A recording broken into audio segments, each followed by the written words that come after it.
How are you today? It's Pastor Luke Kilgore here,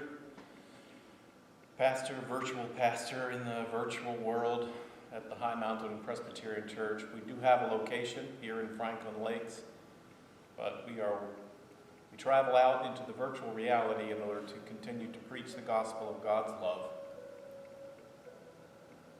The format here is that the chat with the pastor. I only wish there was an audio equivalence of this, so that as I talk and you hear me, that I could hear you right back, so that this format of chatting with the pastor could be less about me trying to imagine what you're thinking and feeling today, and actually listening as you tell me. But nonetheless, I will continue my work.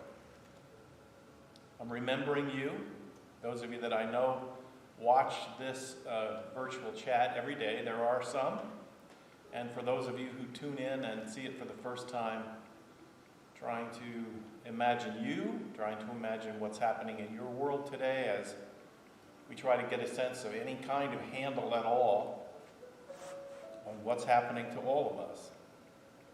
Those are the God questions. Those are the ones that, as my wife says sometimes, to see the world from 30,000 feet, to see the bookends around it, to see what's happening. So, how are you? What's happening in your life today? For me, I'm working through some frustration. It's one thing if I come into my office and we sit down and we talk, and I can focus on you. And then it doesn't matter if that particular day or that particular hour I'm feeling somewhat frustrated, because I'm going to listen to you. And sometimes listening in a conversation helps me with whatever's happening. But it can't work like that here. So I come in and I commit to be transparent to you as much as I can. Tell you a little more about where I'm at. And so I'm frustrated.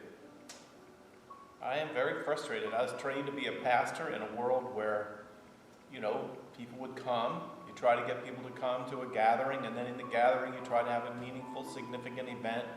And then people talk it over, feel inspired. How many times people have come to church and walked out the back and said, what I love about coming here is that I come here and then I hear the music and I hear the sermon and the fellowship, the gathering, and then I walk out and I feel better. I feel prepared to face my week.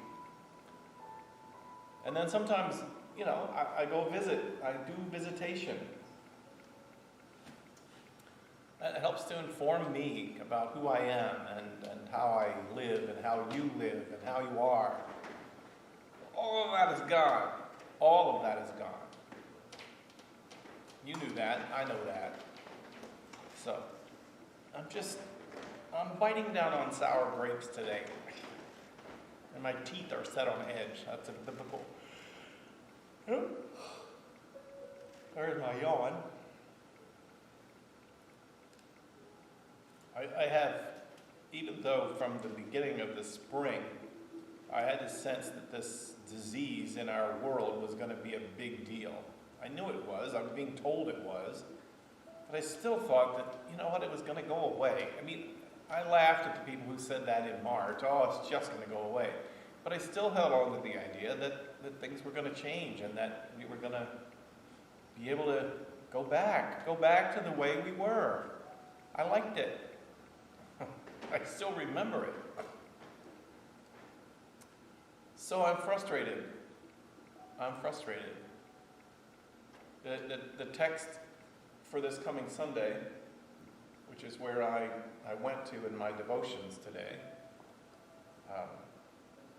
directs me to a conversation of frustration between Moses and God. Now, I'm not Moses, but I get this conversation. Moses he's got this community of people that have left an experience of bondage and slavery or hardship or something, and they have followed him. They have walked out into the wilderness and into the desert, and they've trusted Moses, and Moses had admitted from the beginning, I don't know where we're going, so hang on for news about where we're going. I love that. But Moses gets to this point where he says, you know, God, I don't know why you don't give us more certainty about you. I don't know. I don't know how the world is made. I don't know how you were made. I don't know why it is the way it is, and I'm not really complaining about that, but I am asking for something. He says this in the text. I'm asking that if you're gonna encourage us to go on this journey of faith and walk in this journey of faith, then you will at least give us something. Give us something. Something we can see, something we can touch. And he goes on to say, because I imagine, and it's like, well, what do you want, Moses? And what he wants is a reassurance that God is with them. He wants to be reassured that God is with them. That God's not just a figment of their imagination or their hopeful thinking. He wants reassurance. Sounds good to me. Sounds really good to me. Raises a lot of deep and harder questions. But, and Moses goes on to say, look, I don't know, they must have been approaching some mountain or some obstacle, because Moses says to God, look, if you want us to go up there, risk life and limb to go there, we need some reassurance that it's you that's calling us there and that it's you that's going to be there with us. I need some reassurance.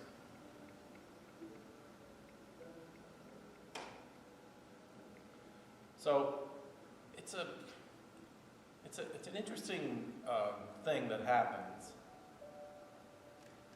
It never really brought that much comfort to me. But what takes place is that God says to Moses, okay, you can't look on my face. You can't see the glory of God. You cannot see the Shekinah of God, because it will kill you. The difference between me and thee is so great. It's so, I don't understand that, but I get it. Okay, that's the ground rules. And so then God says, I'll try to give you what you need. I'll try to give you what I hear you say. And the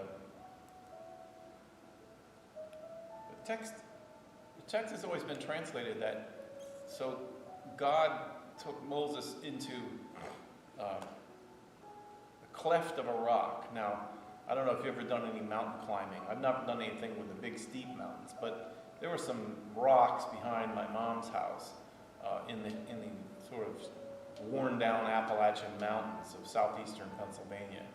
And from the river you could climb up, and there were some places where the rock had accumulated, and it was an outcropping of rock. And it was real rock, and it presented a big obstacle if you were going to try to climb to the top of the hill. And that in between these big outcroppings of this rock, there were these places where the rocks had split. And in splitting, they had moved apart, and they left just enough room between one massive boulder and another massive boulder. There was just enough room for a human being to turn sideways and slide in there. That's a cleft of a rock. So God encourages Moses to go in to the cleft of the rock and then hide.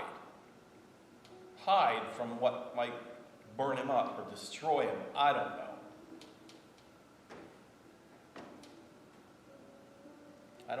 I don't understand that part of it. I mean, there's a lot of otherworld movies and Halloween movies that show, images of powerful lights and all kinds of things. For me, I get lightning. Lightning is, don't try to touch lightning. I don't know, is that it? Is that what God is?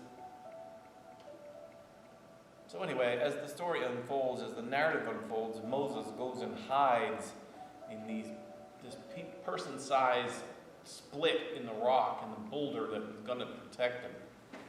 And then there's a series of events that happen. There was an earthquake, because God had promised that God would pass by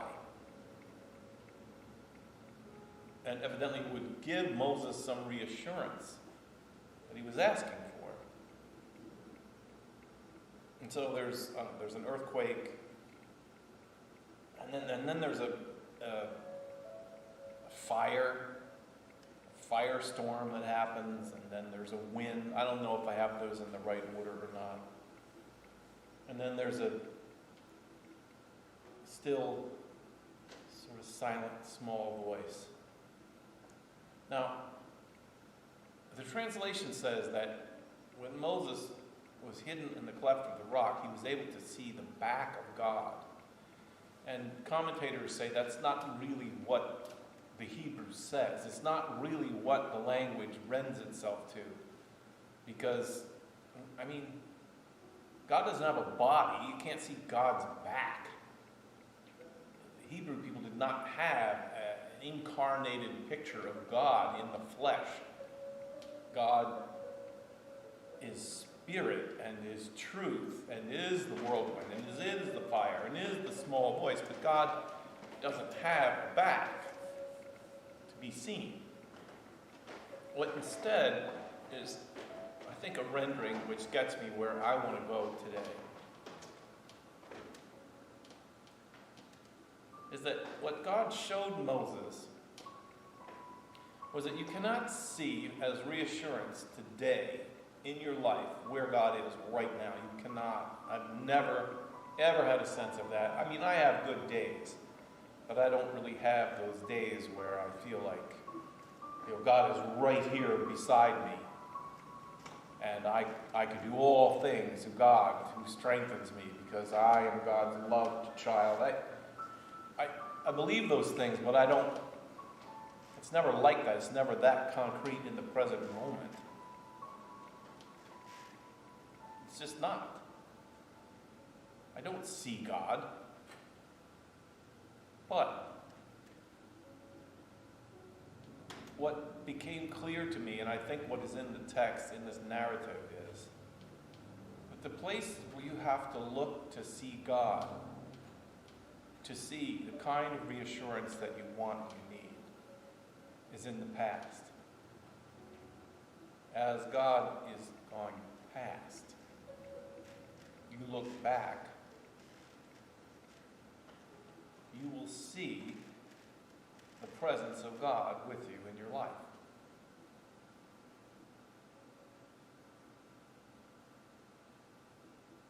So, on days where the pastor is frustrated and feels like everything that is related to what church is, which has been a lifeline for many of us, is falling away, I look back. Let me say this, it just occurred to me. I look forward to when I look back on this time. How about that? There you go. I so much want to be in the place where I'm looking back on this time. Because then, I guess what I feel like is then I will know then what I need to know now and can't. I will see how this is all going to work out. I will see what the limits of its power will be, this undoing of our life.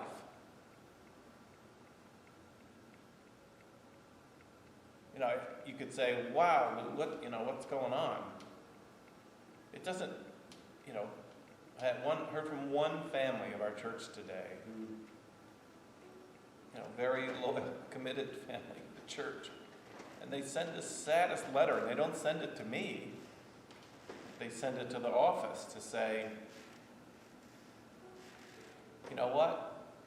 We live on basically one salary, and one of us lost our job.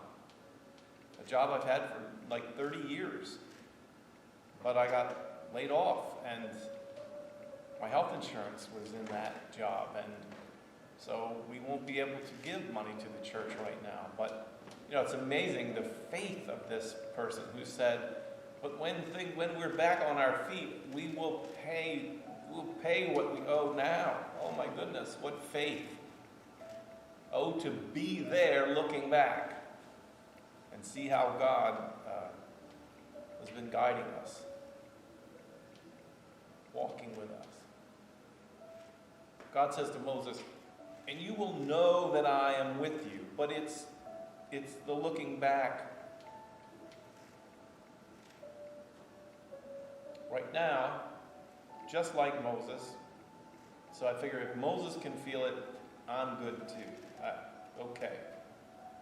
Right now, the yearning is the same as it was for Moses, and that is, I wish God, could you please just give us a little more reassurance about where we're headed, about what's going to happen and what's not going to happen. Could you please let us see you? You tap your stick a little bit.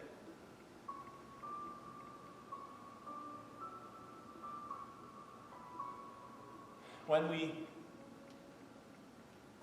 we get there, wherever there is, and we look back, we will see the hand of God moving us, guiding us. And if you need it desperately today, then go back to some other period of your life and look now, back there.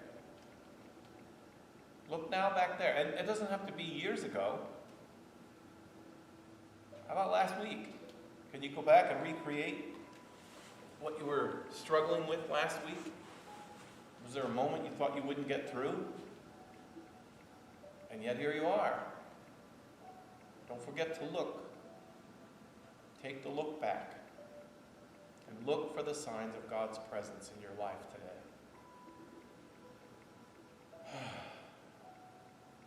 It's faith that teaches me that God is present, engaged, and cares about us all. It's faith. And it's also faith that speaks to my heart and says to me, look back on this day tomorrow. You will see.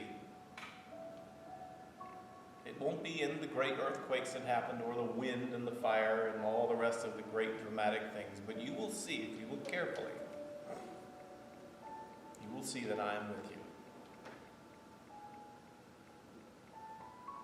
I hope that word is a comfort to you.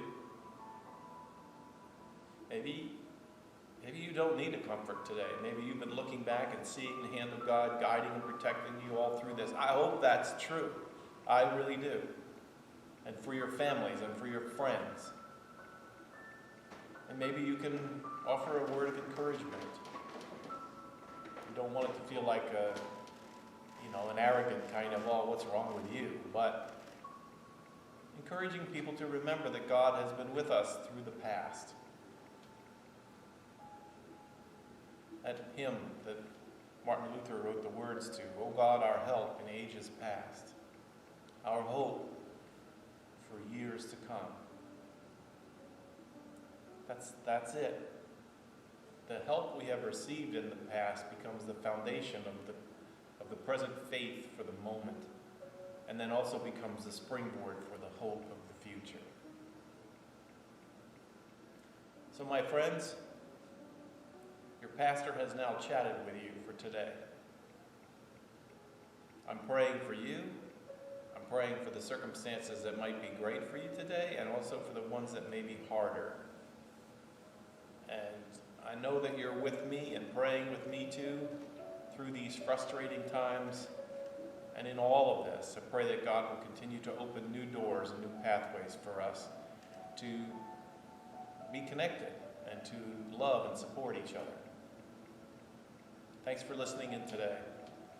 I'll talk to you tomorrow on Friday. God bless you, my friends.